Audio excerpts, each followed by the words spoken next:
பாருங்க 5 மணிலேருந்து கல்ல இருக்கிறாங்க. 5 மணிக்கு வந்தாங்க. இந்த வேலையை அவங்களும் 40 வருஷமாக விடாமல் செஞ்சுக்கிட்டே இருக்கிறாங்க.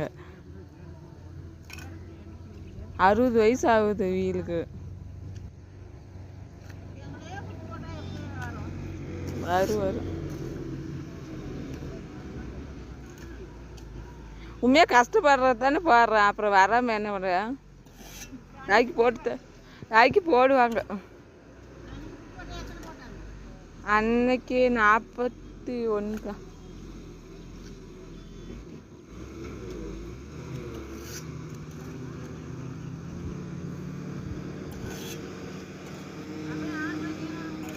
பிடிச்சா ஒரு லைக் போடுங்க.